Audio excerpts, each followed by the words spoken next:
Hey there, Internet friends. Trevor Starkey here with another episode of Movie Monday. This week I sat down with the Lego Batman movie, which this is like my third attempt at trying to make this video, because ultimately I kind of don't have much to say about it. Like, I enjoyed it just fine.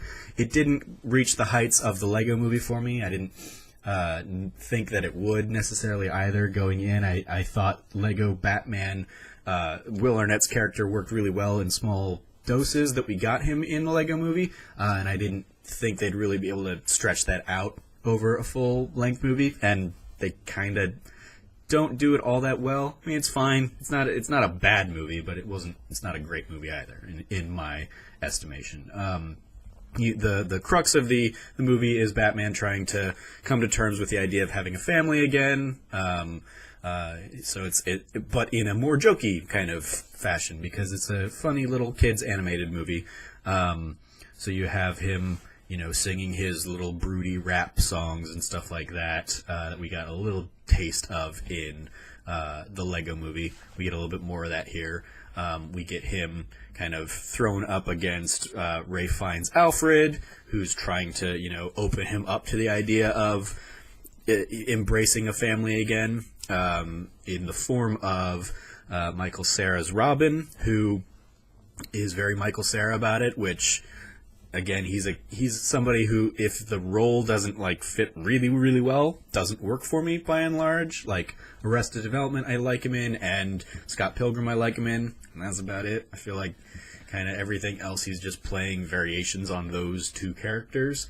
And here you get him kind of playing the excited version of Scott Pilgrim-ish, but in Robin clothes, or lack thereof, as it were. And then you have Rosario Dawson playing Barbara Gordon, who's very much kind of the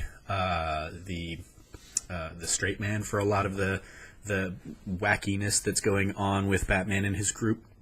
And you have, of course, Zach Galifianakis playing the Batman's, greatest enemy, or, at least he thinks he's Batman's greatest enemy, in the Joker. And yeah, the action's fun in there. The music's fun. The animation's still great, just like it was in the Lego movie. If you were a fan of that kind of stop-motion look of kind of Lego design, but even though it is all kind of computer CGI and stuff like that, it just didn't feel as innovative this time out, of course, because it is kind of the second iteration that we're getting in the Lego movie universe. Yeah, I did appreciate that it surprised me in that it had hidden stuff away and it didn't, give everything away in the trailers. There is kind of a lot of this movie that does kind of branch away from what I was expecting to see from the trailers that kind of were shown. So I appreciated that, and I don't want to, get into that and spoil it, because I think that was one of the nice little delights of this film, was being surprised by it going in expecting one thing and then it kind of taking a little bit of a left turn. That was a nice little treat. But overall, it's not something I'm going to be too keen to rewatch here and there, like I did with the Lego movie. That's still fun to hop in and throw in there.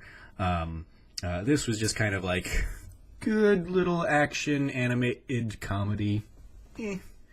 Tries to pull at the heartstrings a little bit and just doesn't quite work. I mean, it does what it's trying to do, I think, but it didn't blow my mind in that.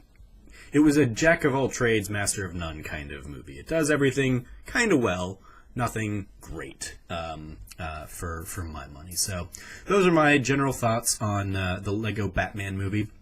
Let me know what your thoughts are on it in the comments below. As always, I've been your host, Trevor Starkey from TrevorTrove.com. You can follow me at SnarkyStarkey on Twitter. And until next time, from here at the Trove, treasure your friends.